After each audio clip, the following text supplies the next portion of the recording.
If you've not done it before, getting your essays published can be a daunting prospect, but I would encourage all of you to try. And to give you some tips today, I'm going to run through a couple of ideas and venues and make a few suggestions. And then in the second half of this video, we'll have a conversation with Barbara Deal. Barbara is the editor of the Baltimore Review, and she is also an alum of our program. And the Baltimore Review also has many volunteer editors and readers who evaluate submissions, and many of them are alum and or current students in our program. So let's start at the beginning. Where does one start when submitting work and deciding where to submit work? It can be a bit daunting. The field is vast. There's gazillions of literary magazines and journals. So my suggestion would be to try and narrow down the publications that speak to you and that look like places that might be likely to run your essays, or creative nonfiction. So one recommendation I have is to check out this article in the Nonconformist magazine, and I will provide a link for that. And this is an overview of various literary magazines and with a brief synopsis. So you can see here, Agni is a literary magazine housed at Boston University.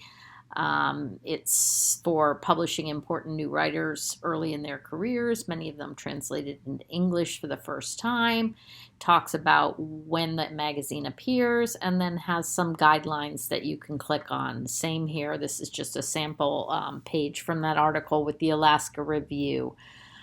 Just giving you a brief overview of 100 of these literary magazines so that you can begin to think about what sounds like a good fit for you and your writing. Another venue you might check out is New Pages, and you can find that on the internet, of course. And as you can see, they have a blog for writers. They have links to various magazines. They have some programs, and they are also, as you can see on the left, very on top of which publications are holding contests, who's got a call out for submissions of this kind or that kind, or under this theme or on this topic, etc. So this can be a really good resource for you.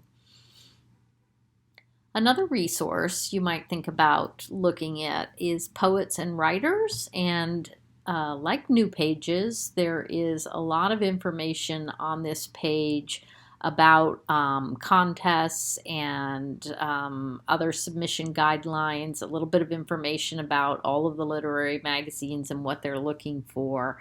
And it also runs interviews with writers and editors, so that can be a very interesting destination for you too if you're surfing the net.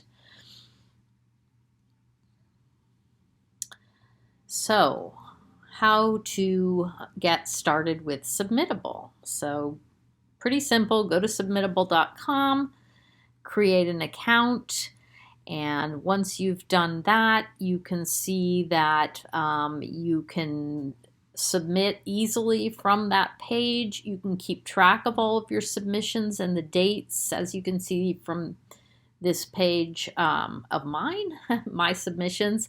I was trying to get an essay that I had written published. I've submitted it to 2 places. One has rejected it, and one is still considering it. So it makes it really easy for you to keep track of where you have submitted things and what they have responded. And also keep in mind that many literary journals accept simultaneous submissions, so you can submit to more than one at a time. But be aware that if you are accepted by one, it's really important for your future relations with the other literary magazines that you make sure you let them know that you've been accepted for publication elsewhere and to withdraw your submission.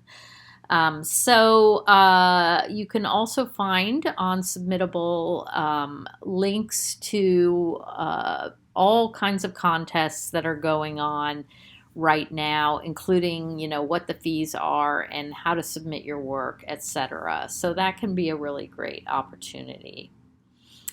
And now, let's go on to the second part of our conversation, which is a talk with Barbara Deal.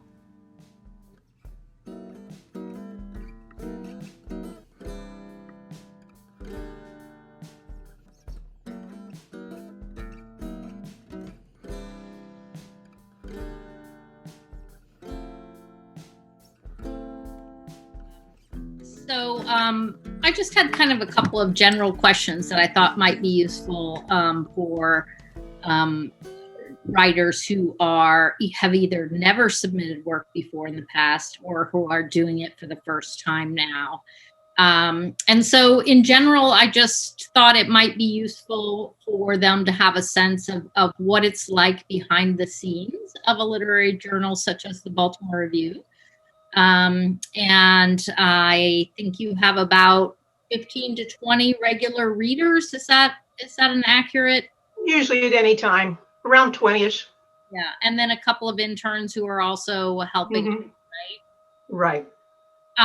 So can you talk us through a little bit how the process works? Somebody submits something and presses the send button. And then what happens on your end behind the scenes? Okay. Well, as you know, we use Submittable, which is what many literary journals use nowadays. So it lands in the Submittable queue, and either people can just dive in and start reading them. There's a presentation screen to read them in. People read the work, and then they can vote yes, no, maybe, and there's a comments box that people, the readers, interns, editors, whatever, sometimes I use the terms interchangeably, can put their comments. And as senior editor, I tell them I pay more attention sometimes to the comments box than I do the votes.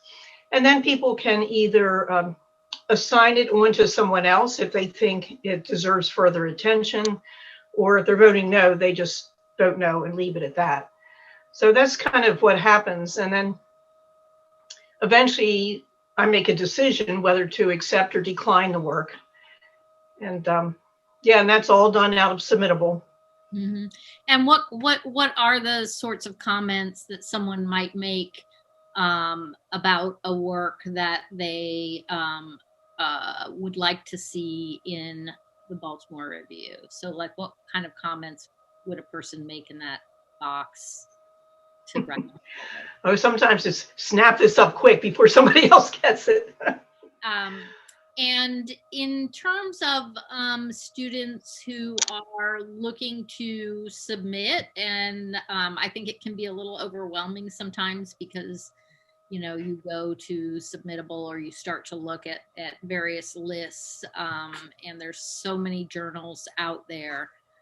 What do you recommend as a first step for students who are looking for a home for their piece? I say just don't go directly to the submit page, for one thing, which an awful lot of people do, and I can see that in my Google Analytics. But actually take a good hard look at the journal. I say you have to think about what you're looking for. Are you looking for print? Are you looking to be online? Some combination thereof. I would look at the masthead, look at the editors of the journal, make sure. I mean, like I looked at a journal recently and saw it's like a bunch of high school students starting a journal. And I thought, no, I don't want high school students reading my work. Nothing against high school students. Mm-hmm. But look if it's brand new, how long they've been in business. Well, for one thing, there should be a masthead and a list of editors. I have seen journals that don't even list who's editing it. That's a problem for me. Look at who they're publishing. Are they publishing the same people issue after issue? Are they publishing only big name sort of people? Look at that, read the work, make sure it's the kind of work that, it's a good fit for what you do. How their website presents itself. I've seen some that are a cluttered mess that have ads all over them and they're a disaster. Would you be proud to send a link to that journal to your friends and family? Some you wouldn't, but you really need to take a look at the journal first. Some people, it's important to be in print. Some don't care. Nowadays, I mean, print websites used to be sort of frowned upon, but now everybody loves having to work online because they can share links. And frankly, a lot more people are going to read it than if it's print. So things to think about. Is that journal well edited too? You know, you might want to look at the work and see if they're sloppy and they allow all kinds of typos and things. So just, would you be proud to be in it? Yeah. I mean, always read the submission guidelines. I mean, some of them are very long-winded, but read them anyway. I mean, if they say they want things in, you know, Times New Roman 12-point font, do that. You know, don't use a weird font. And they want things double space it. So pay attention to the submission guidelines for sure. We used to be a little bit loose with word count, but now we're really picky about it. And I'm finding that most things online are really a little bit shorter than they used to be. We say like 5,000 word tops, and that doesn't mean 5,006 words. It means 5,000, especially for contests. I mean, for contests, we really have to be sticklers for the rules. How important is the cover letter to the submission, and how important is your publication record when you're submitting? Well, really, I mean, the bottom line is it's the work that counts. But I mean, why not present yourself professionally? The ideal cover letter, at least for us, but again, always read the submission guidelines, is simply, you know, thank you for considering my work for publication, and a brief bio, the same kind of bio that you see on our website. You know, it's a third person bio. And I mean, a lot of times people don't have a big publication background, and that's fine. You can just say, you know, I received my degree from X university.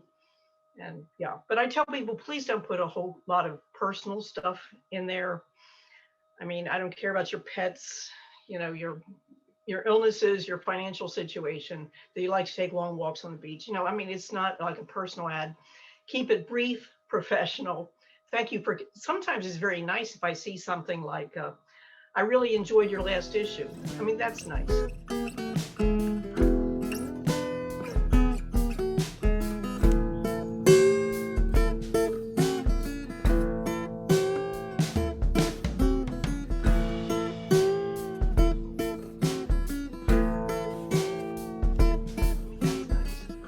On the other hand, bottom line is it's not going to influence me. I mean, we get all kinds of cover letters from people with absolutely astounding bios, very impressive, PhDs and MFAs and, you know, National Book Award, anyway, but super bios, but the work isn't there. It's the work that counts. And what would you say are some of your pet peeves in terms of submissions or even the letters that you get that accompany them? Well, as I mentioned, sometimes letters that are longer than the work itself. It's like they're sending a resume or CV, which is silly. Flippant sort of people that think they're being witty and clever, and it's just, people need to be professional. As for the work itself, I mean, in creative nonfiction, sometimes work is clearly not creative nonfiction. It's something else. It's like a research paper, it's a book review or an interview, or it's just a political rant, you know, or whining, or people that do things like put song lyrics and extensive quotes from things in their work. Or it's clearly a revenge piece or getting back at an ex or an ex-employer or something. As a publisher, I do not want to face any possibility of legal action. And also having work withdrawn from our website because of issues. And we have had people ask to have their work taken down. And that's Oh, and track changes. I'm seeing manuscripts come in that are still in track changes, which is sometimes hilarious, but you really don't want me to see all your teachers' comments. Just roughly, how many submissions do you get in a week at Baltimore Review?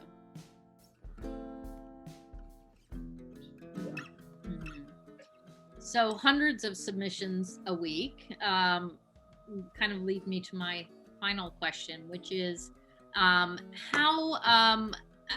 any kind of words of advice for writers who maybe feel discouraged at getting multiple rejections through submission, or any tips for them? Or persevere.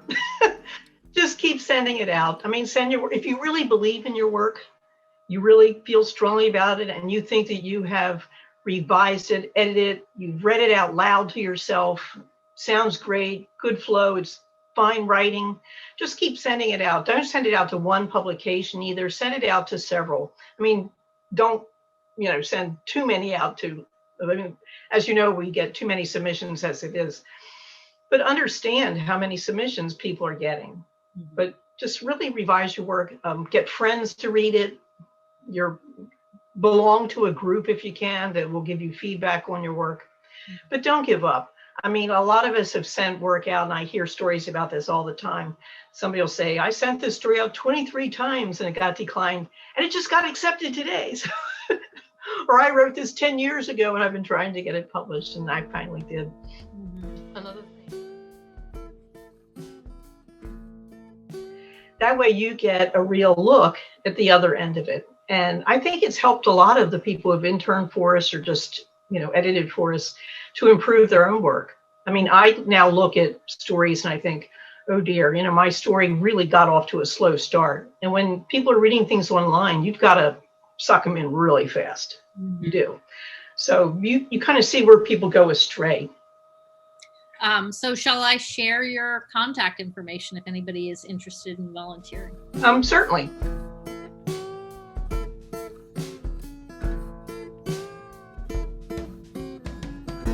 Is there anything I haven't asked you that you think is important for these writers to know as they start to dip their toes into the water of publishing for literary journals? Just read the kinds of publications you want to be in. I advise people, like during a lunch break, go to newpages.com and start going through the journals. Just read them, and you get a real sense of what's being published now. Mm-hmm. Where you would like to be published, and publications you'd like to avoid, but read like crazy.